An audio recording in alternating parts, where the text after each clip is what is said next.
اعوذ باللہ من الشیطان الرجیم بسم اللہ الرحمن الرحیم اینما تکونوا یدرککم الموت ولو کنتم فی بروج مشیدہ وإن تصبهم حسنة يقولوا هذه من عند الله وإن تصبهم سيئة يقولوا هذه من عندك قل كل من عند الله فما لهؤلاء القوم لا يكادون يفقهون حديثا۔ اے اللہ کے راستے سے ڈرنے والوں، یعنی اے جہاد سے ڈرنے والوں، تم کہیں رہو موت تو تمہیں آ کر رہے گی، خواہ بڑے بڑے محلوں میں رہو، اور ان لوگوں کو اگر کوئی فائدہ پہنچتا ہے تو کہتے ہیں یہ خدا کی طرف سے ہے، اور اگر کوئی نقصان پہنچتا ہے تو اے محمد صلی اللہ علیہ وسلم تم سے کہتے ہیں کہ یہ نقصان آپ کی وجہ سے ہمیں پہنچا ہے۔ کہہ دو کہ رنج و راحہ سب اللہ ہی کی طرف سے ہے، ان لوگوں کو کیا ہو گیا ہے کہ بات بھی نہیں سمجھ سکتے۔ محترم سامعین، گزشتہ روز ہم آپ کے سامنے سورہ آل عمران آیت نمبر 110 کے متعلق چند ضروری باتیں پیش کیے تھے، جس میں خلاصے کے طور پر یہ بات سامنے آئی تھی کہ امر بالمعروف اور نہی عن المنکر والے مبارک کام پر کیا انعام ملنے والا ہے اور اس کو چھوڑنے پر کیا سزا ملنے والی ہے۔ آج کی تفسیر میں ہم سورہ نساء آیت نمبر 78 کے متعلق چند ضروری باتیں معلوم کریں گے انشاءاللہ تعالی۔ محترم دوستو، اللہ تعالیٰ نے اس آیت مبارکہ میں اللہ کے راستے سے یعنی جہاد سے رکنے والوں کے اس شبے کا ازالہ کر دیا کہ شاید اللہ کے راستے سے جان بچا کر موت سے بھی بچ سکتے ہیں۔ اس لیے اللہ تعالیٰ نے فرمایا کہ موت ایک دن آ کر رہے گی، خواہ تم جہاں کہیں بھی ہو وہیں موت آئے گی۔ جب یہ بات ہے تو تمہارا اللہ کے راستے سے منہ پھیرنا بیکار ہے۔ موت ایک ایسی حقیقت ہے جس پر ہر شخص یہ یقین رکھتا ہے کہ اسے دوچار ہونا اور اس کا تلخ جام پینا ضروری ہے۔ یہ یقین ہر قسم کے شبے سے بالا تر ہے، کیونکہ جب سے دنیا قائم ہے کسی نفس و جان نے موت سے چھٹکارا نہیں پایا ہے۔ کسی بھی جاندار کے جسم سے روح نکلنے اور جدا ہونے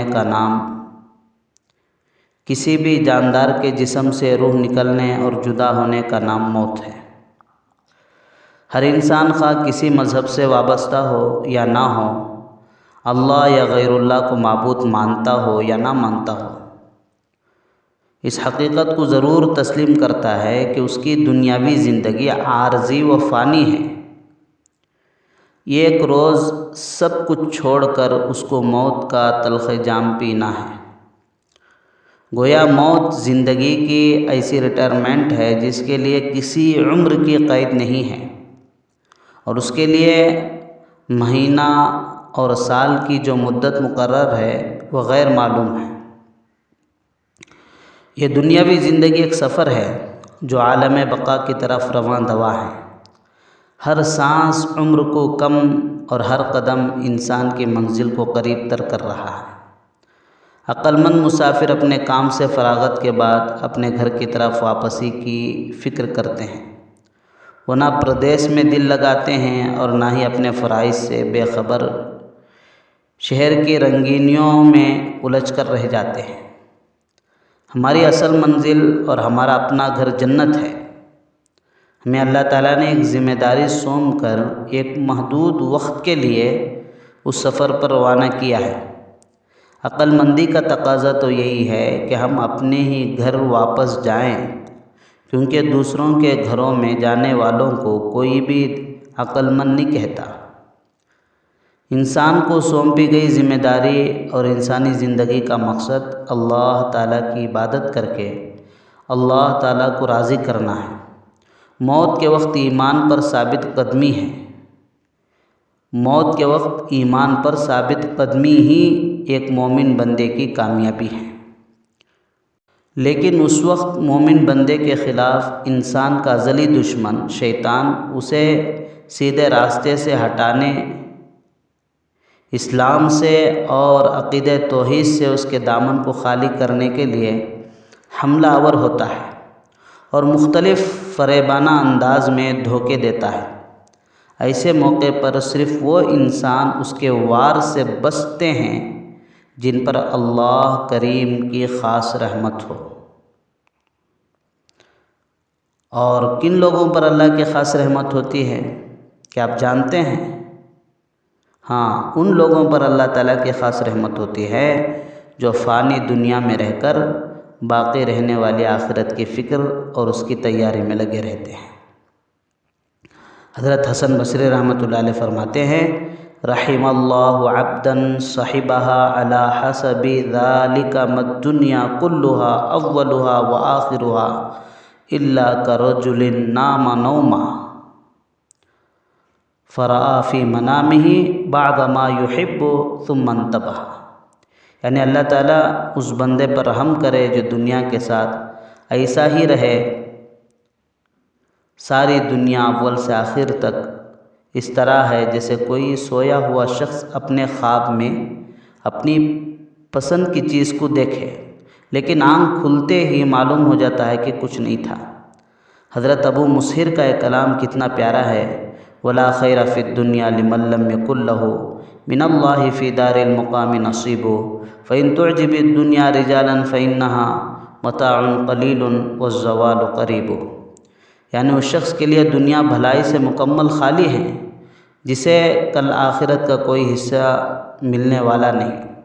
وہ دنیا کو دیکھ دیکھ کر بعض لوگ دنیاوی زندگی کو پسند کر رہے ہوں، لیکن اصل میں یہ فائدے سے خالی ہے اور وہ بھی جلد فنا ہو جانے والا ہے۔ پھر ارشاد باری ہے کہ آخر موت کا مزہ ہر ایک کو چکھنا ہی ہے، کوئی ذریعہ کسی کو اسے بچایا نہیں سکتا۔ جیسے اللہ تعالیٰ کا فرمان ہے، کل من علیہا فان، جتنے یہاں ہیں سب فانی ہیں۔ اور ایک جگہ ارشاد باری تعالیٰ ہے، کل نفس ذائقۃ الموت، کہ ہر جاندار مرنے والا ہے۔ اور ایک جگہ ارشاد باری ہے، وما جعلنا لبشر من قبلک الخلد، تجھ سے اگلے لوگوں میں سے بھی کسی کے لیے ہم نے ہمیشہ کی زندگی مقرر نہیں کی۔ علامہ ابن کثیر نے اینما تکونوا یدرککم الموت ولو کنتم فی بروج مشیدہ، اس آیت کے ذیل میں ایک عبرتناک واقعہ ذکر لکھا ہے کہ پہلی امتوں میں ایک عورت تھی، اس کو جب وضع حمل کا وقت شروع ہوا اور تھوڑی دیر کے بعد بچہ پیدا ہوا تو اس نے اپنے ملازم کو آگ لینے کے لیے بھیجا۔ وہ دروازے سے نکل ہی رہا تھا کہ اچانک ایک آدمی ظاہر ہوا اور اس نے پوچھا کہ اس عورت کو کون سی اولاد ہوئی ہے؟ ملازم نے جواب دیا کہ ایک لڑکی ہوئی ہے۔ تو اس آدمی نے کہا، آپ یاد رکھیے یہ لڑکی 100 مردوں سے زنا کرے گی اور آخر میں ایک مکڑی سے مرے گی۔ ملازم یہ سن کر واپس ہوا اور فوراً ایک چھری لے کر اس لڑکی کا پیٹ چاک کر دیا اور سوچا اب یہ مر گئی ہے تو بھاگ گیا، مگر پیچھے لڑکی کی ماں نے ٹاکے لگا کر اس کا پیٹ جوڑ دیا، یہاں تک کہ وہ لڑکی جوان ہو گئی اور خوبصورت اتنی تھی کہ اس شہر میں وہ بے مثال تھی۔ اور اس ملازم نے بھاگ کر سمندر کا راستہ اپنا لیا اور کافی عرصے تک مال و دولت کماتا رہا اور پھر شادی کرنے کے لیے واپس شہر آیا، اور یہاں اس کو ایک بڑھیا ملی تو اس سے ذکر کیا کہ میں ایسی لڑکی سے شادی کرنا چاہتا ہوں جس سے زیادہ خوبصورت اس شہر میں اور کوئی نہ ہو۔ اس عورت نے کہا کہ فلاں لڑکی سے زیادہ کوئی خوبصورت نہیں ہے، آپ اسی سے شادی کر لیں۔ آخرکار کوشش کر کے اس سے شادی کر لی تو اس لڑکی نے مرد سے دریافت کیا، تم کون ہو اور کہاں رہتے ہو؟ اس نے کہا کہ میں اسی شہر کا رہنے والا ہوں، لیکن ایک لڑکی کا میں پیٹ چاک کر کے بھاگ گیا تھا۔ پھر اس نے پورا واقعہ سنایا۔ یہ سن کر وہ بولی، وہ لڑکی میں ہی ہوں۔ یہ کہہ کر اس نے اپنا پیٹ دکھایا جس پر نشان موجود تھا۔ یہ دیکھ کر اس مرد نے کہا، اگر تو وہی عورت ہے تو تیرے متعلق 2 باتیں بتلاتا ہوں، یہ کہ تو 100 مردوں سے زنا کرے گی۔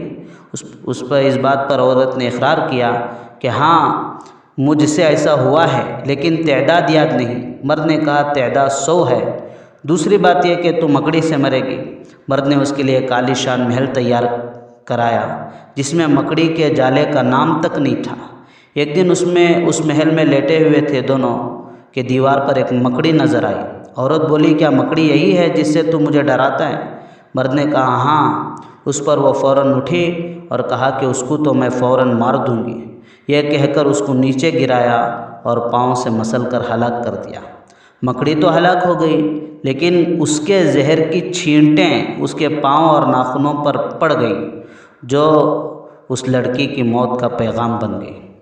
یہ عورت صاف ستھرے شاندار محل میں اچانک ایک مکڑی کے ذریعے ہلاک ہو گئی۔ اس کے بالمقابل کتنے ایسے آدمی ہیں کہ عمر بھر جنگوں میں گزار دی، وہاں موت نہیں آئی۔ حضرت خالد بن ولید جو اسلام کے سپاہی اور جرنیل معروف و مشہور ہیں اور سیف اللہ ان کا لقب ہے، پوری عمر شہادت کی تمنا میں جہاد میں مصروف رہے اور ہزاروں کافروں کو دنیا سے جہنم رسید کر دیا۔ ہر خطرے کی وادی کو بے خوف و خطر عبور کیا اور ہمیشہ یہی دعا کرتے تھے کہ میری موت عورتوں کی طرح چارپائی پر نہ ہو، بلکہ ایک نڈر سپاہی کی طرح میدان جہاد میں ہو۔ لیکن آخرکار ان کی موت بستر پر ہی ہوئی۔ اس سے معلوم ہوا کہ زندگی اور موت کا نظام اللہ تعالیٰ نے اپنے ہی ہاتھ میں رکھا ہے۔ جب وہ چاہے تو آرام کے بستر پر ایک مکڑی کے ذریعے مار دے اور بچانا چاہے تو تلواروں کے چھاؤں میں بچا لے۔ بس دعا فرمائے اللہ تعالیٰ ہم تمام کو دنیاوی زندگی میں آخرت سنوارنے کی توفیق عطا فرمائے۔